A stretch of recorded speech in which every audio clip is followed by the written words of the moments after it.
আসসালামু আলাইকুম। আজ আমরা জানব খণ্ডাংশ এবং ভগ্নাংশ সম্পর্কে।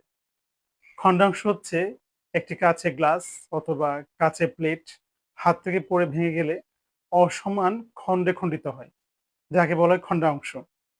আর ভগ্নাংশ হচ্ছে একটি বস্তুকে সমান ২ বা ততোধিক অংশে বিভক্ত করে তা থেকে ১ বা একাধিক অংশ নিয়ে যে সংখ্যা পাওয়া যায় তাই হচ্ছে ভগ্নাংশ।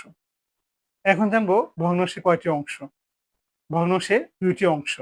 ১ হর, ২ লব। হর হচ্ছে দাগের নিচের সংখ্যাটি আর লব হচ্ছে দাগের উপরের সংখ্যাটি। এ পর্যায়ে জানবো ভগ্নাংশ কত প্রকার। ভগ্নাংশ ৩ প্রকার। ১ প্রকৃত, ২ অপ্রকৃত, ৩ মিশ্র ভগ্নাংশ। এখন জানবো ভগ্নাংশগুলো কিভাবে চিহ্নিতকরণ করা হয়। ১ প্রকৃত ভগ্নাংশ, যে ভগ্নাংশের হর বড় তা হচ্ছে প্রকৃত ভগ্নাংশ। ২ অপ্রকৃত ভগ্নাংশ, যে ভগ্নাংশের হর ছোট তা হচ্ছে অপ্রকৃত ভগ্নাংশ।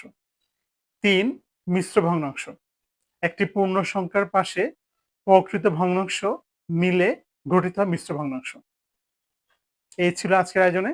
আবার দেখা হবে নতুন আয়োজন নিয়ে। সবাইকে ধন্যবাদ সাথে থাকার জন্য।